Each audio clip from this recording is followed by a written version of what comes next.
चित्रलेखा जी 24 घंटे कथावाचक रहती हैं, वो एक नॉर्मल जिंदगी में भी आती है? कथावाचक मैं हूँ 24 घंटे, मेरा जीवन 24 घंटे कथावाचक है। नहीं, बहुत कम। जहाँ मुझे लगता है जैसे आपने कोई चीज़ मुझे ओ माय गॉड देखी, वो भी इसलिए क्योंकि आप जैसे लोग आकर के बार बार पूछते थे कि दूध चढ़ाए कि ना चढ़ाए, तो मुझे लगा देखना चाहिए। या कोई ऐसी बहुत कोई मैसेज देने वाली फिल्म है। शिवलिंग पर दूध चढ़ाना चाहिए? बिल्कुल चढ़ाना चाहिए। क्यों? ये आपका अपना अधिकार है। कभी हम दूसरी चीजों में जाकर के पैसा जो शराब में वेस्ट कर रहे हैं तब तो प्रश्न नहीं उठाते।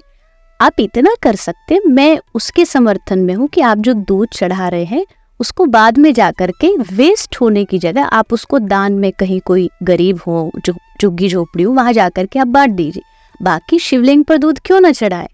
अगर देखो हम अपने लिए खर्च करें तो अच्छा, लेकिन जब भगवान की बात आती है, हम बिहारी जी में अपने ठाकुर जी को 56 भोग लगाते हैं। ये हमारा मन है, ये भाव है। हम चाहते हैं कि हम जो अच्छा खाएं उससे अच्छा हमारा भगवान खाए, हम जो पहने उससे अच्छे हमारे ठाकुर जी पहने।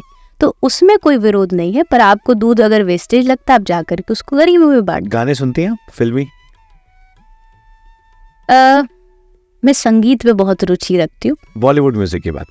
बॉलीवुड में जहाँ कोई लाइट और क्लासिकल कुछ चीजें होती है मैं वो सुनती हूँ। तड़कते भड़कते नहीं सुन सकती। अरिजीत सिंह को सुनती हैं आप? अरिजीत सिंह शन्ना मेरे या नहीं, ऐसे मतलब रेगुलर बेसिस पे नहीं, ऐसे तो कभी ना कभी कान में आ ही जाता है।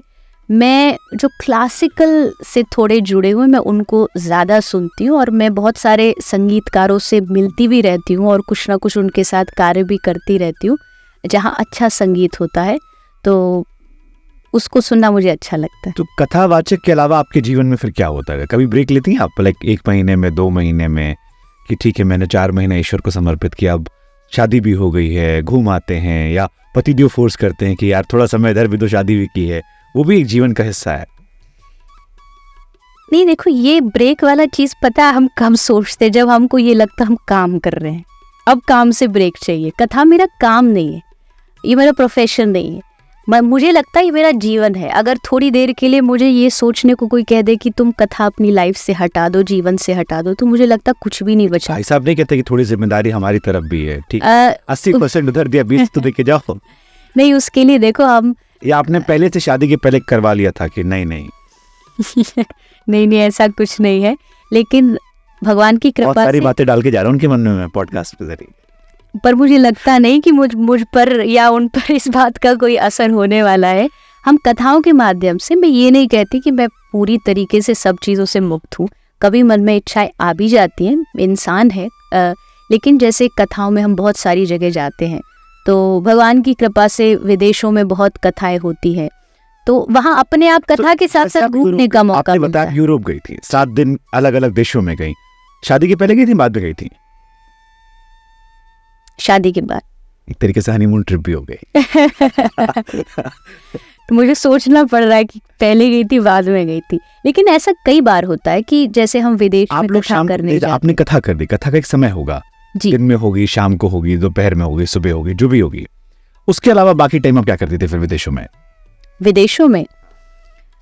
विदेशों में कोई, खासकर विदेश में, भारत में तो ऐसा मौका मिलता नहीं कहीं आने का, जाने का।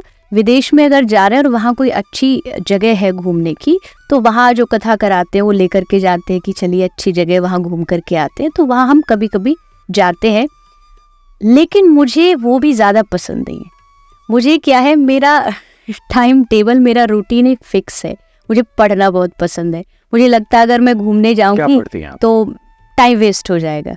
पढ़ने में मेरे दो एक तो सबसे बड़ी बात, हमारे ग्रंथ इतने भरे हुए हैं, खासकर मैं जिस संप्रदाय से बिलोंग करती हूँ उसमें हजारों ग्रंथ हैं।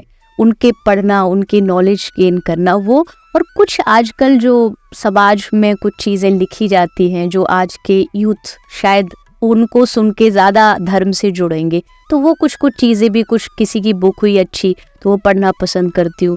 खासकर मैं अपने शास्त्र का अध्ययन